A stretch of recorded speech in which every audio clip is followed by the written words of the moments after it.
All right, you guys, welcome again to another Wednesday weekly team prosperity meeting. Today what we're going to be talking about is business flow. We've been going over some things the last few weeks that hopefully will help your business in terms of whatever stage it's at, progress to the next stage of growth, which is important because if we're not moving forward, if we're not growing, we're contracting and we're dying. We are in week 9 of the 12-week year. And the only reason I bring this up kind of like it's a public service announcement at the beginning of this meeting is because this system, the 12-week year book, what it teaches, how to implement the system is important in your professional, your personal life. It teaches us, what to do, what not to do, how to value the specific time, how to be in that moment, how to create a vision that motivates and propels you, how to measure what you're doing, how to be accountable. So like I said, if you're participating, great. If you're not, implement this. Take some time to read the book. You'll get and extract a lot of value out of this if you do it correctly. So last week, guys, when we met last Wednesday on the 23rd, we talked about selling through emotions, why that's important, how people make decisions, the psychological nature of the buying journey. So also, through that process, we talked about emotional selling and how it refers to marketing and advertising that uses emotions to make prospects notice, remember, share, and buy, your company's products or services. It's typically going to tap into the emotions to trigger people's reactions. So yes, we want to make data-driven decisions. We want to provide the education on the front side, but you need to realize that people make buying decisions based on emotions. And this week, we're talking about business flow. Remember, water that flows down a stream in a river is constant. It doesn't stop. Same thing with your business activity. Once you get this set up and you have a business flow, you need to make sure it's always constantly in motion. Your business flow is going to have some different areas to it, different metrics, depending on where you are in the business. If you're just brand new, trying to build a foundation, gaining traction, it's going to be different from somebody managing, for example, multiple sales teams or multiple offices. So understand that you're always going to have a flow. Your flow will be dependent on where you are in your business growth cycle. First thing that we've got to understand, you guys, is that there is no better time in history to be doing some of the things that we're doing now, to be a marketer, to be a networker, to be an entrepreneur. So understand that history is on your side in terms of if you've decided to become an entrepreneur, you've decided to be a business owner, that this is a great environment to operate in if you understand the tools and the advantages that you can create for yourself.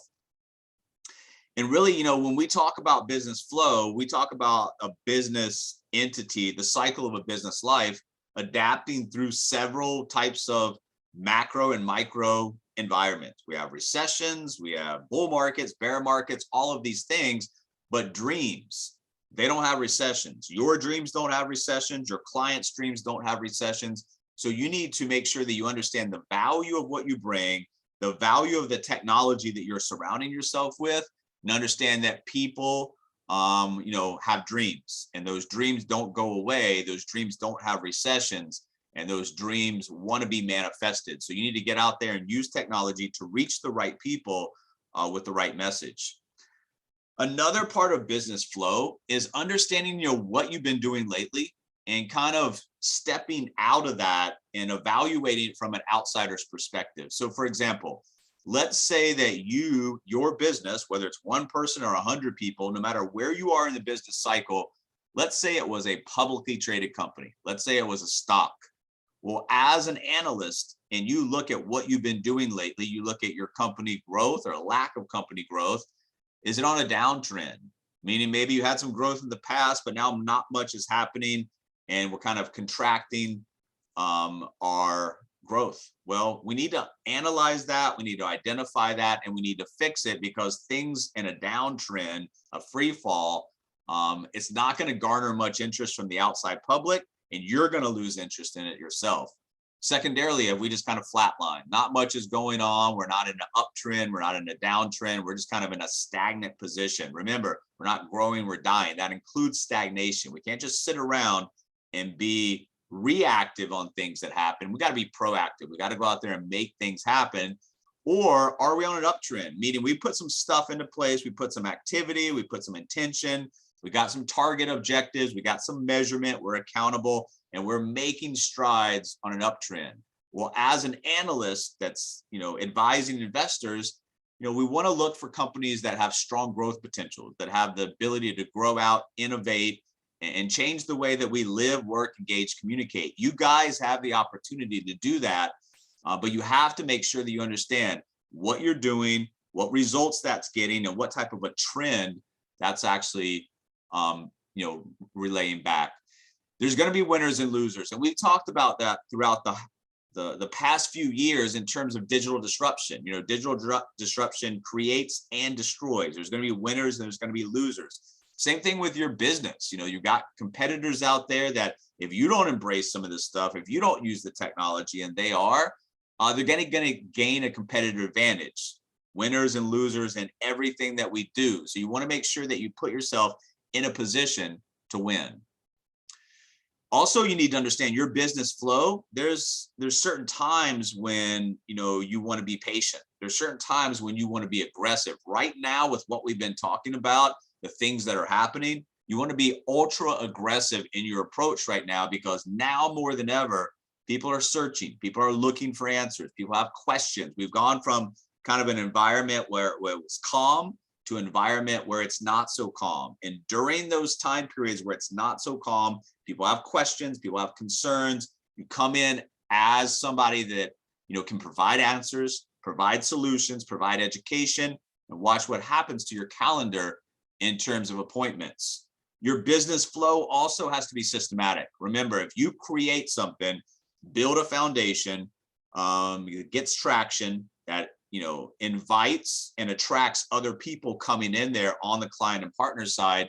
If you do this correct and you're systematic in your approach, then what you build and what you do and what you teach and what you implement after you leave at X point in the future, it continues on. And we use Coach K as an example. Wherever it ends this weekend or Monday, it's Coach K's career is done.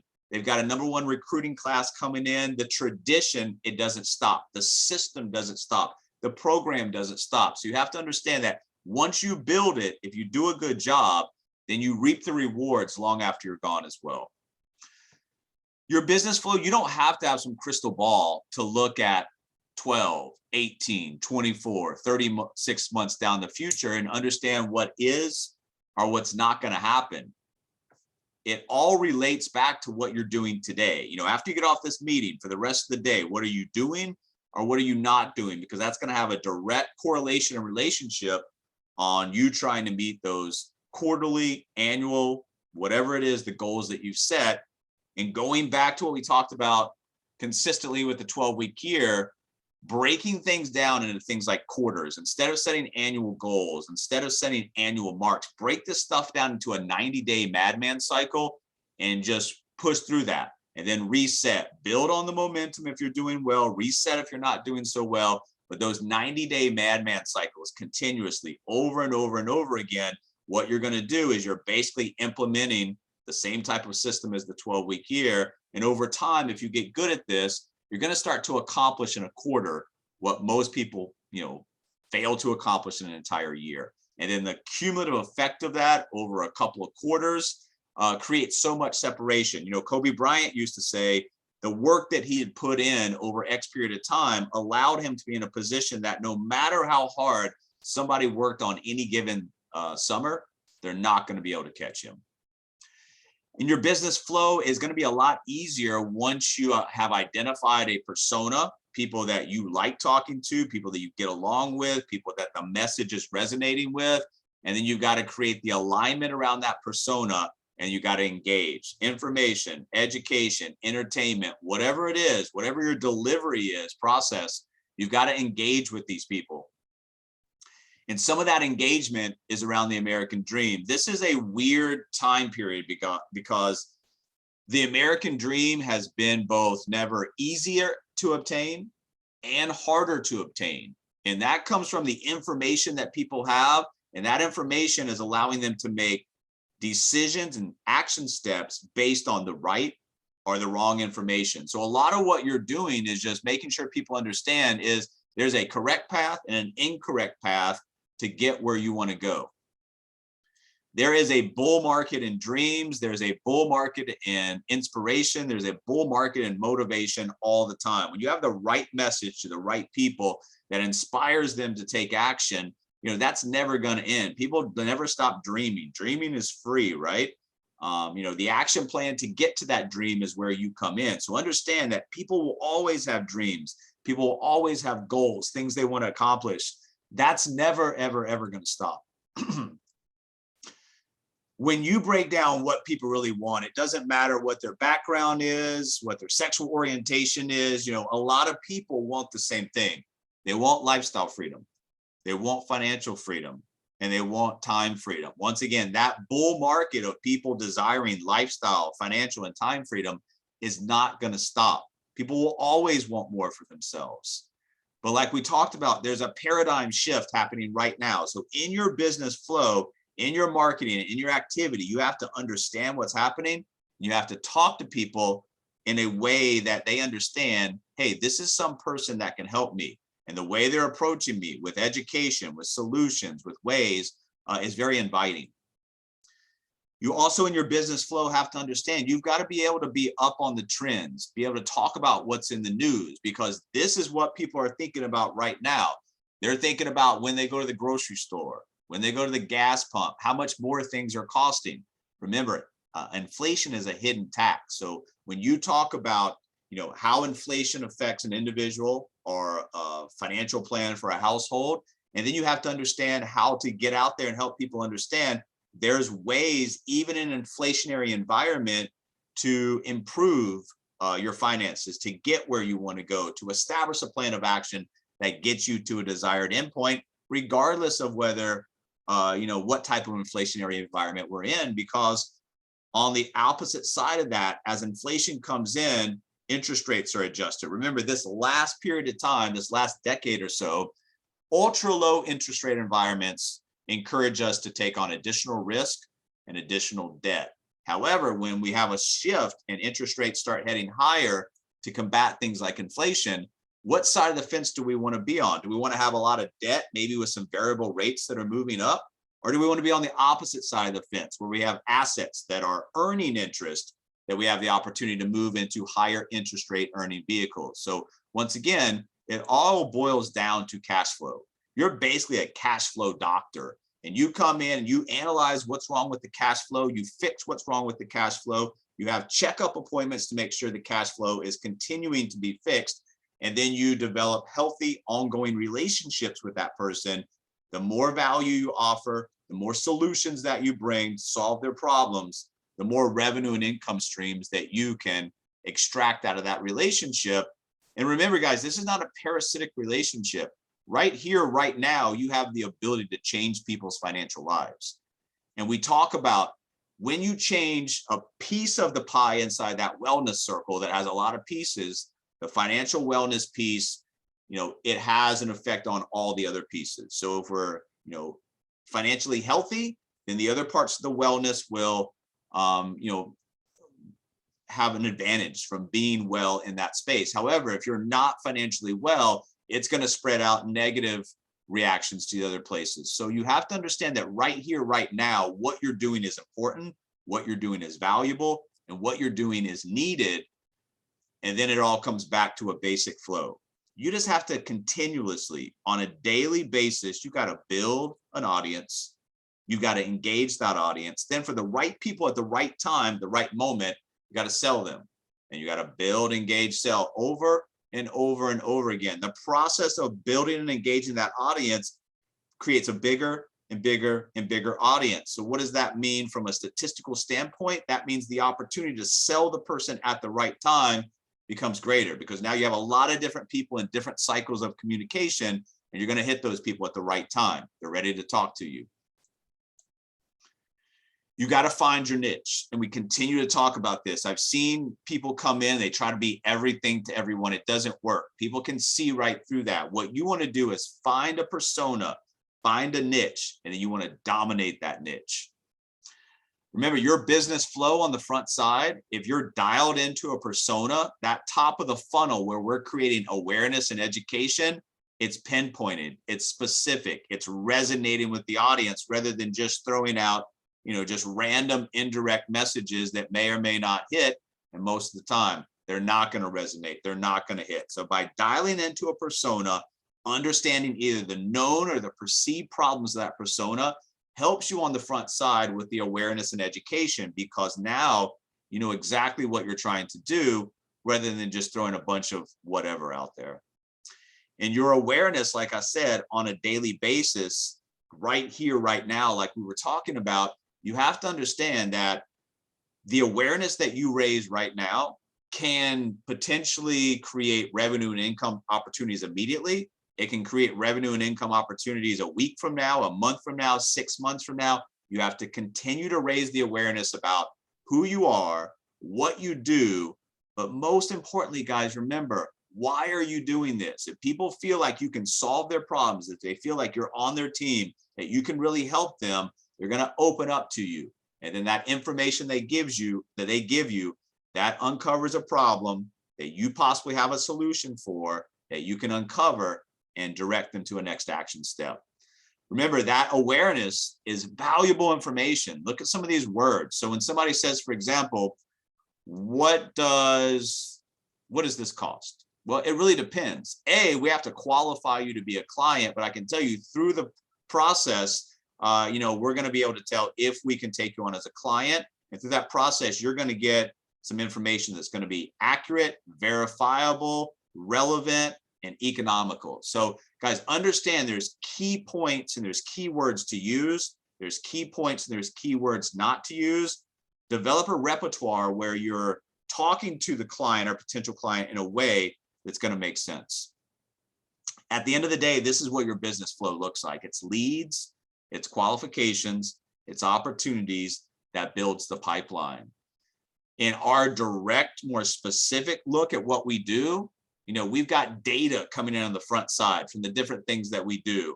From that data, we create what we call like general interests, generally interested parties. From those, the right people create leads. And from those leads, a percentage of those people create meetings. From those meetings, we create outcomes. Those outcomes sometimes are good, bad, or ugly. Out of the good outcomes, we create growth.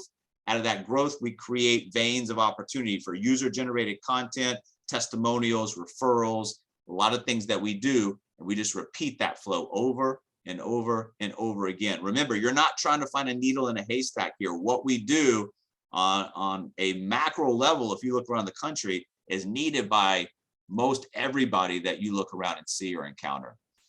You got to keep moving forward. That flow, like we say, through the river, that river water keeps moving. You've got to keep moving, regardless of how terrible of a day you might have.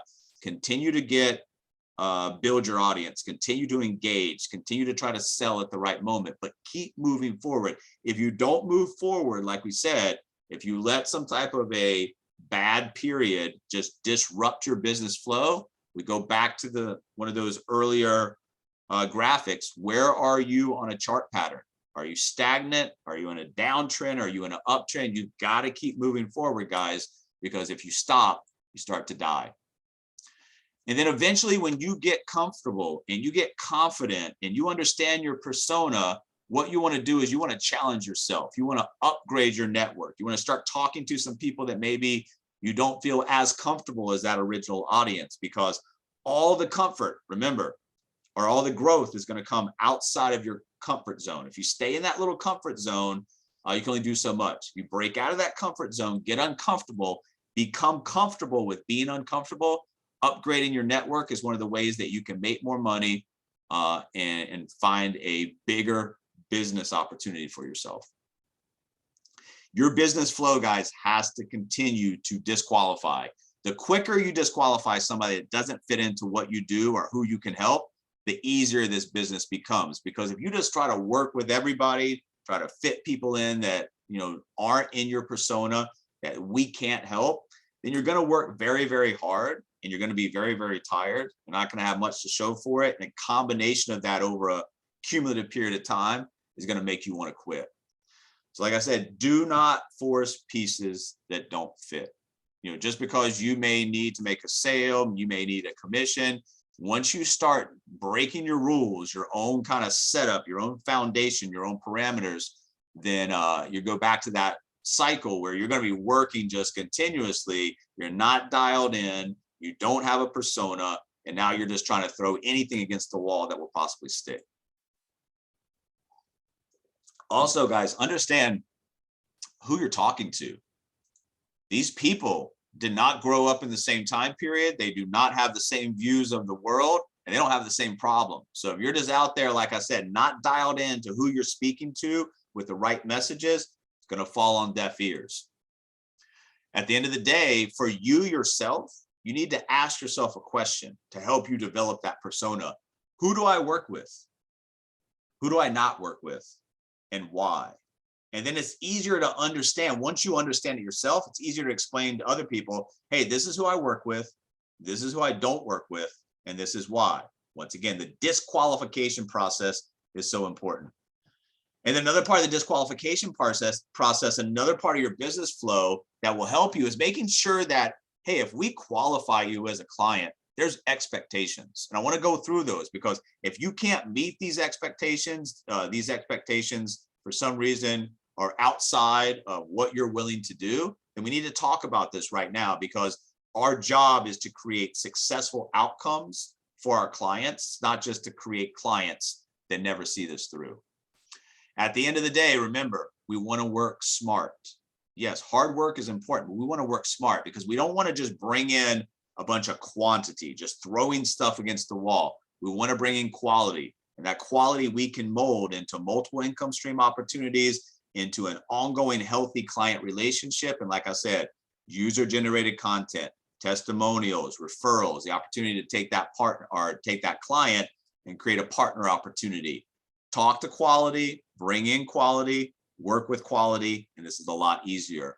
Because at the end of the day, remember, your personal plan, your business flow, we have a funnel system where we're creating appointments. We want people to talk to. We want book meetings, because we know with our education, superior technology, and our unlimited back-end support, what we can do. However, that 12 to 15 appointments per week, it's not just with random people, it's with the persona. It's with someone who has what? A reason to actually do something. So that 12 to 15 appointments per week should be qualified people to talk to. And then when you get onto your online meetings, you have to understand what exactly it is that you're trying to accomplish. Because if you're into the right persona with the right message and they're getting on these meetings with you, then that's really half the battle. The other half of the battle is making sure your presentation is tight, making sure it's relatable, making sure you're getting engagement out of there, making sure they get value out of there, so that they're willing and wanting and excited about taking the next action step. In those presentations, you're bringing a lot of people to the table who probably are in a state of confusion. And through the process of, like I said, our education, our technology, our coaching, we create an exact strategy with specific data points that creates confidence. And what is that process of taking a confused party to a confident party?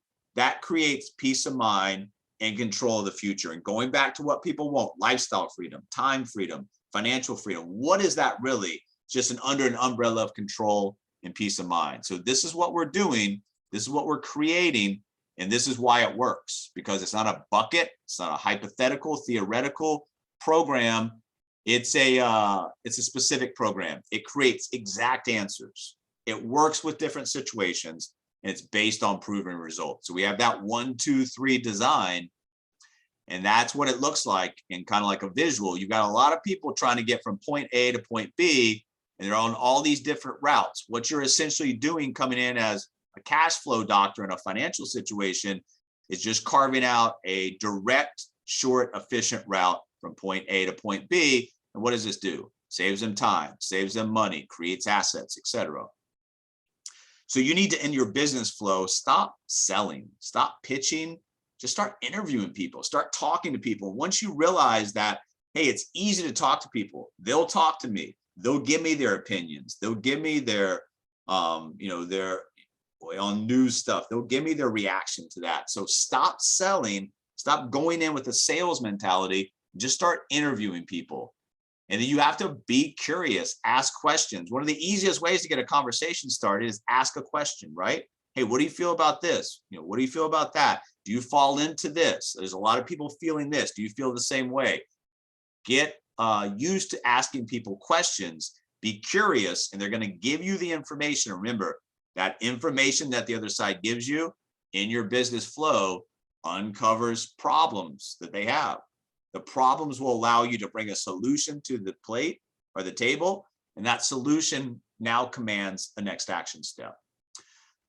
Listening is part of the flow, but listening is not just about waiting. It's not just about learning to keep your mouth closed until the other person stops talking so you can go right back into your pitch. It's also learning to ask the better questions.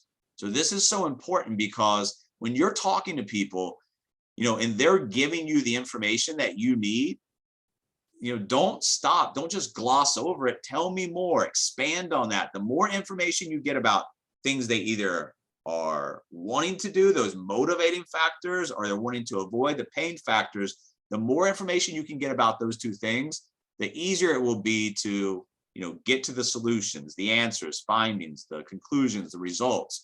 And then from that way, it's a fork in the road. It's not about buying a product or service. It's about, hey, I've been educated. I've got the opportunity to go this way or that way. And then from that point, what do they want? Do they want to get to the end point they desire? Well, we've got an action plan, a step-by-step action plan to get there. If not, they've been basically the captain of their own ship up until this point. They want to continue doing that. We obviously know probably where that's going to go as well. The action step in the business flow is the one that has to be continually obsessed about. Remember, don't leave things up in the air. What's the next action step? Whether you're texting somebody for the first time, whether you're having a third meeting with them, whatever it is, go into that meeting, that text, that email. What is the target or objective? What's the action step that I'm looking to take? And then funnel all the information, funnel the presentation around getting to that next action step. Those next action steps create results, and those results start to build your business, you guys. And it's as easy, really, if you look at it, as just putting the pieces together. So you're walking these stepping stones of creating a business on the client and partner side, really by putting the puzzle together for yourself, your clients, your partners, solving problems, getting out there. And from that process, revenue and income starts. And then from the point of revenue and income, you start to have different sets and streams of revenue and income. But really, it all starts with you. Your business flow, having a sales team, having nationwide distribution, it really all starts with you. We've created a turnkey business system. It's a plug and play, predictable, profitable model. It's easy for somebody else to come in and understand how to build their business. But like I said, this really all starts with you. The turnkey business system, when it's just one person, you've got to be the person that creates the foundation, creates the traction, creates the velocity, and creates the vision that other people want to come in and be a part of. And then from that point, it's just about creating high performance sales teams. Once you've made that decision, and once you start having the activity, and once you start inviting people to be part of what you're doing, then it's all about making sure that the systematic foundation's in place, that we have targets, objectives, measurement, accountability, all the things that we can grow, nationwide. And then from that point, it's just teaching your team how to get better, how to work together, how to get things done more efficiently, how to make sure everybody's at the right place, the right time, everybody's getting paid, and everybody's happy. You have a happy team, you have a growing team. And then you need to lead the way. And leading the way, like I said, comes all the way back to understanding what you have to do. And that starts with a pledge to yourself. You've got to make sure that you pledge to yourself that you're going to work on becoming a top or a high performer. Because which one do you want to be? You don't want to be an average performer stuck in the middle. You definitely don't want to be a low performer on the bottom end of the spectrum. You want to be a high performer, because once you teach yourself how to become a high performer, you can manage teams of people and create the right people into high performers, which means that for your income and your passive income, more importantly, the growth acceleration on that is exponential. So that's all we have for this week, guys. We'll get more into next week on things that will continually help you build your business. If you have any questions for us, we're always available to help you one-on-one. As long as you're working, we're more than willing to work with you to help your business grow.